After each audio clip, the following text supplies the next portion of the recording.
Some of you might have seen this thumbnail and clicked on the video to ask why this particular event is at number 12 on our countdown. So let me address that first up, especially to those who think that this should have been closer to the top.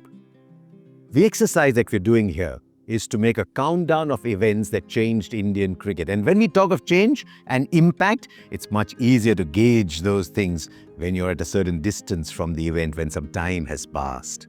That's not the case with this particular World Cup win, which happened, just a few months ago in June? So now that I've hopefully calmed some of you down, let the story begin.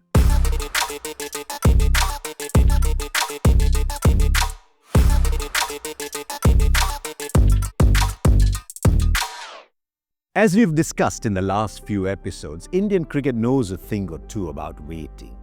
The first Test win came after a long wait of 20 years. The first win away from home came 36 years later. There was a 28-year-long gap between two World Cups. But with time, things change. For Indian cricket too, much changed after we stepped into the new century, especially for the Indian cricket fan. The meaning of the word wait changed.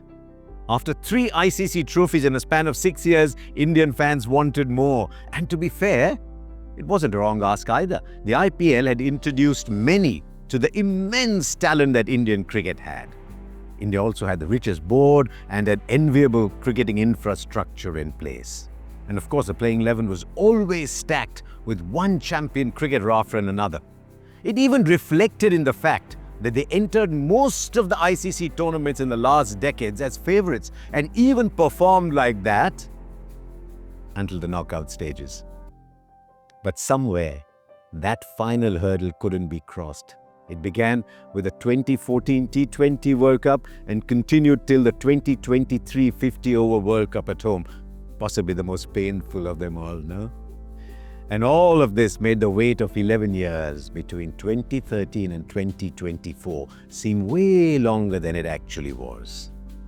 Fan bases wondered whether the superstars would even get another trophy or not before they hung up their boots. Amidst all of this, Rohit Sharma and Rahul Dravid planned ahead. It must have required a great amount of courage to pick themselves up after the disappointment of the 19th of November 2023. But pick themselves up they did, to set sight on a goal together one last time. Different in nature, almost as chalk and cheese, the captain and coach built a fantastic rapport. And it was the candidness of Rohit that actually convinced Dravid to stay on for one more ICC tournament. In West Indies, a place of special significance in Indian cricket, something the more academically inclined Dravid would have known as well. And so they began their campaign once again, with a team overflowing with talent and starting as favourites. Some massive decisions were taken. Virat Kohli, who had superhuman numbers batting at number 3, moved up the order to open the batting with Rohit because the team needed it. Captain Rohit Sharma, who had endured a rough few months with a bat in the build-up to the tournament, decided to throw caution to the winds with an intent-filled approach. Rishabh Pant, 18 months after meeting an accident, was backed by the management to be a key part of the setup in the tournament. Hardik Pandya, who had a horrid IPL behind him, was shown the faith to be the unit's main all-rounder. And remember, most of these players were still reeling from the missed opportunity that was the World Cup of 2023. So there's a lot of mental baggage from that day too. But on the field, they came out and fired like a unit from day one. Ireland was brushed aside initially. Next up, Pakistan was always going to be a tricky customer, as they had shown in 2021. And for a great part of that match, they looked set to do an encore. But then, in the final act, the mighty Bumrah stepped up and turned the match on its head to give India a jailbreak win. The USA, Afghanistan and Bangladesh barely troubled India. And in this unbeaten run, India was face to face once again with Australia at St. Lucia. Could they trouble India again? No, said Captain Rohit, as he brought the house down with some unbelievable power hitting. The takedown of Mitchell Starc, who Rohit hit for 29 runs in an over, told you everything you wanted to know about his intent and how much the World Cup loss at home had hurt Rohit. It was special to watch, and special for Indian fans too, to see India beat Australia once again. Meanwhile, England in the semis never threatened at all. That was another disappointing chapter with a happy sequel. And India set up a final clash with South Africa on the back of an absolute dominant run. But it wasn't a new script, no? For far too many times we had seen India do this, and for far too long this script didn't end with celebrations. So you could imagine the state of the mind of the players as well as that of the fans a night before the final. I was there too, and I can tell you, the air of anxiety all around was pretty thick. One man who possibly would have had his own battles of anxiety the night before the final was Virat Kohli. Easily India's finest batter at T20 World Cups, Virat just hadn't managed to find form opening the batting in this tournament.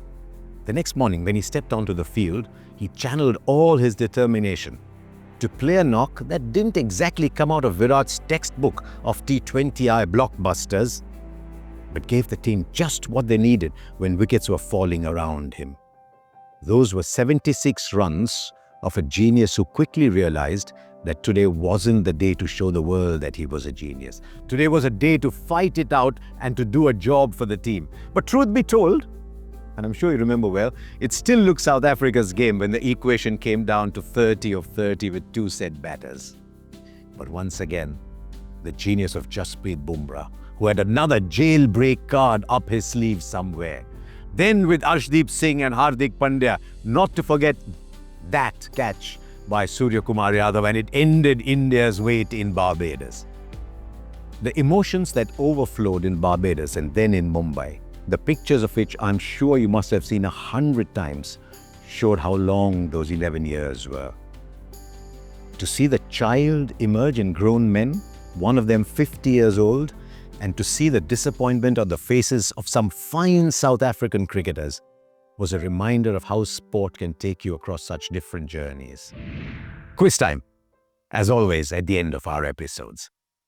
Which is the only team that India didn't register a win against in the 2024 T20 World Cup? So thanks for watching, and do subscribe to this channel.